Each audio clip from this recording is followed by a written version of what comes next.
नमस्कार दोस्तों, स्वागत है आप सभी का सुपर आईएएस पर। इंडियन गवर्नमेंट के द्वारा भारत की आर्म्ड फोर्सेस की थिएटराइजेशन के लिए एक बहुत ही अहम और बड़ा कदम लिया गया है। The government has now set up a try services missile rocket command. आप लोग यहाँ पे देख पाएंगे, इसकी कवरेज हिंदुस्तान टाइम्स के द्वारा करी गई है। Tri services missile command on the anvil as stand off weapons era dawns. उसके बाद आप यहाँ पर भी देख पाएंगे, यहाँ पर भी लिखा गया है in first step towards theatrisation Modi government to set up the tri services missile rocket command. सबसे पहले हम लोग बात करेंगे कि what exactly is meant by theatrisation. क्या वजह थी कि इंडियन गवर्नमेंट जो है वो इस थिएटराइजेशन की तरफ कई सारे कदम ले रहा है, और यहाँ पर जो मिसाइल रॉकेट कमांड है इसके क्या मायने हैं, इसके क्या फायदे हैं जो कि हमारी तीनों की तीनों सेनाओं को देखने को मिलने वाले हैं। आइए शुरू करते हैं दोस्तों मेरे साथ। मेरा नाम है अनिरुद्ध। यदि आप लोग इस लेक्चर की पीडीएफ को डाउनलोड करना चाहते हैं तो यहाँ पर दिए गए टेलीग्राम चैनल के माध्यम से कर सकते हैं। ऑल्सो बताना चाहूंगा कि आप बच्चों की डिमांड के ऊपर हम लोगों ने जो साइंस एंड टेक का कॉम्प्रिहेंसिव कोर्स है उसको लॉन्च कर दिया है सुपर कोचिंग पे, जिसमें आकर के आप लोग हिस्सा ले सकते हैं, एनरोल कर सकते हैं। यूजिंग माई कोड अनिरुद्ध आपको इसमें 20% का स्ट्रेट अवे डिस्काउंट मिलेगा। और यहाँ पर दशहरे के शुभ अवसर पर आपके लिए ये सारे के सारे कोर्सेज उपलब्ध करवाए जा रहे हैं मात्र 20,159 रुपए में, जिसमें कि आपको ना केवल मेरा कोर्स बल्कि अन्य टीचर्स के सभी कोर्सेज भी अवेलेबल करवाए जाएंगे।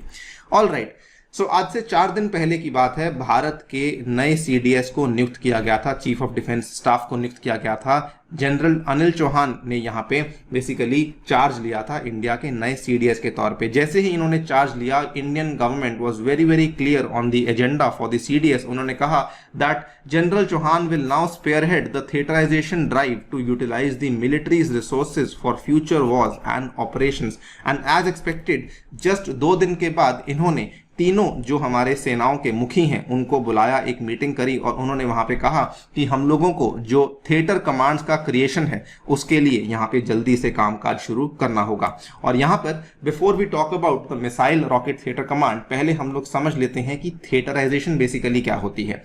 अभी हमारा जो थिएटर का मतलब है वो बेसिकली क्या है कि हमारे जो कमांड्स हैं वो इंडिया में कुछ इस तरीके से फैले हुए हैं। यहाँ पे ये वाले आप देख पाएंगे, ये वाले हमारे आर्मी के कमांड्स हैं, ये वाले हमारे एयरफोर्स के कमांड्स हैं, ये वाले हमारे नेवल कमांड्स हैं।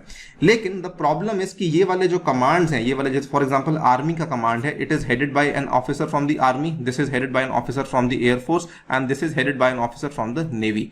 प्रॉब्लम यह है कि इन कमांड्स की आपस में कोऑर्डिनेशन और सिनर्जी नहीं है, जिसके चलते इवन दो हमारे पास पोटेंशियल है लेकिन हम उस पोटेंशियल का सही इस्तेमाल नहीं कर पाते हैं, या फिर उस पोटेंशियल के ऊपर सही तरीके से कैपिटलाइज नहीं कर पाते हैं। बिकॉज आर्मी ऑब्वियसली जो कमांड रखती है उसमें वो वाली क्षमताएं अवेलेबल नहीं है जो कि एयरफोर्स के कमांड में अवेलेबल हैं। सिमिलरली एयरफोर्स का कमांड जो है उसमें वो क्षमताएं अवेलेबल नहीं है जो कि एक नेवी के कमांड के पास देखने को मिलती हैं। इसी सोच के साथ कि हमें एक ऐसा कमांड चाहिए जिसमें कि हमारे पास आर्मी की भी बेस्ट से बेस्ट क्षमताएं हों, एयरफोर्स की भी हों और नेवी की भी हों, इसी सोच के साथ बेसिकली एक सिंगल थिएटर कमांड को एस्टैब्लिश करने का यहाँ पे प्रस्ताव रखा गया था। थिएटराइजेशन का मतलब यही होता है that refers to placing units of the army, air force and navy under a single theatre commander. और ये वाला जो कमांडर होगा ये इन्हीं तीनों सेवाओं में से चुना जाएगा, या तो वो आर्मी का होगा या एयरफोर्स का होगा या फिर नेवी का होगा। और ये जो कमांडर होगा ये लेफ्टिनेंट जनरल के रैंक के बराबर के होंगे और equivalent rank, and he will be the first among the equals जो कि बेसिकली इस पूरे के पूरे कमांड को यहाँ पे ऑपरेट करेंगे या फिर उसको कंट्रोल करेंगे। इसको समझने के लिए एक और बहुत ही अच्छा उदाहरण भी है। फॉर एग्जाम्पल अभी हम देखें तो पाकिस्तान के लिए भारत के द्वारा अलग अलग जो हमारी सेनाएं हैं उसके अलग अलग कमांड्स को एलोकेट किया गया है। फॉर एग्जांपल अगर हम बात करते हैं आर्मी की तो 4 अलग अलग कमांड्स हैं जो कि केवल पाकिस्तान की तरफ देख रहे हैं, northern command, western command, south western command and southern command. Similarly air force के भी हमारे पास 3 कमांड्स हैं और नेवी के भी हमारे पास 2 ऐसे कमांड्स हैं जो कि विशेष रूप से पाकिस्तान की तरफ ही यहाँ पे देख रहे हैं। इसमें क्या है कि अब देखिए कुल मिला के 9 कमांड्स हैं, लेकिन हम लोग ये सारा का सारा काम शायद 9 कमांड से नहीं, शायद इससे कम कमांड्स में कर सकते हैं अगर हम लोग इन तीनों जो सेवाओं की और सेनाओं की जो बेस्ट है उसको यूटिलाइज करें, इसमें सिनर्जी लेकर आएं और उसके चलते जो हमारा पोटेंशियल है उसके ऊपर हम लोग कैपिटलाइज कर सकते हैं। यहां पर अगेन आप लोग देख पाएंगे ये सारे के सारे कमांड्स जो कि आप यहां पे देख पा रहे हैं ये बेसिकली पाकिस्तान के लिए ही लगे हुए हैं।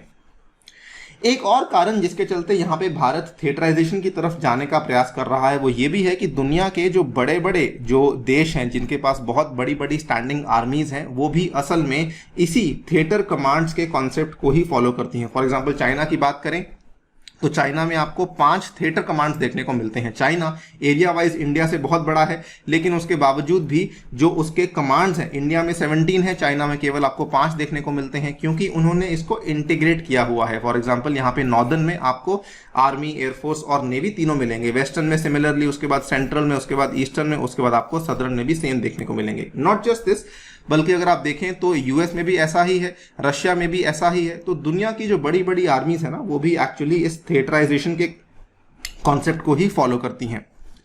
और इस थिएटराइजेशन को लेकर इंडियन गवर्नमेंट काफी टाइम से काम कर भी रही थी। पिछले साल की ही बात है, भारत के जो पूर्व सीडीएस थे जनरल बिपिन रावत जी, उन्होंने इसको एक्सप्लेन भी किया था कि हमारे भारत में जो होने वाले जॉइंट थिएटर कमांड्स हैं उसका जो मेन ढांचा है वो किस तरीके से हमें देखने को मिलने वाला है। इन्होंने कहा था कि एक तो हम लोग बनाएंगे चाइना स्पेसिफिक नॉर्दर्न कमांड जो कि काराकोरम पास से शुरू होते हुए अरुणाचल प्रदेश तक जाएगा, फिर पाकिस्तान स्पेसिफिक वेस्टर्न कमांड जो कि इंदिरा कोल से शुरू होते हुए सियाचिन में जाएगा to the tip of Gujarat, फिर islands of resistance, air defence command, maritime command, cyber command. ये इन्होंने एक टेंटेटिव लिस्ट बताई थी कि इस तरीके से भारत में हमें अलग अलग कमांड्स देखने को मिलने वाले हैं। और अब आप देखें तो इंडिया के द्वारा अनाउंस कर दिया गया है कि हम लोग जो है वो एक ट्राई सर्विसेज मिसाइल कमांड आपके सामने लेकर आ चुके हैं, जिसमें कि they are saying the proposed military command will be responsible for the deployment of missile and rocket regiments and will be manned by the commanders of the 3 services in rotation. यानी कि हमारी जितनी भी मिसाइलें हैं, जितनी भी रॉकेट्स हैं, उनको मैन करने के लिए हम लोग एक ट्राई सर्विसेज कमांड को लेकर आने वाले हैं, सो दैट हम लोग उनका जो ऑप्टिमम यूटिलाइजेशन है वो यहाँ पे कर सकें। इसका मतलब क्या होगा, हमारी जितनी भी मिसाइल्स हैं, फॉर एग्जांपल ब्रह्मोस हुई, फॉर एग्जांपल आकाश मिसाइल्स हुई, पिनाका मिसाइल्स हुई, they will be placed under one command for rapid deployment against any adversary the report. ठीक है, यहां पर इन्होंने कहा कि किसी प्रकार का भी कोई भी यहाँ पे हमारे सामने एनिमी आ जाए, कोई भी हमारे सामने टारगेट आ जाए, तो हमें अगर मिसाइलों को मोबिलाइज करवाना है तो उस केस में ये वाला जो कमांड है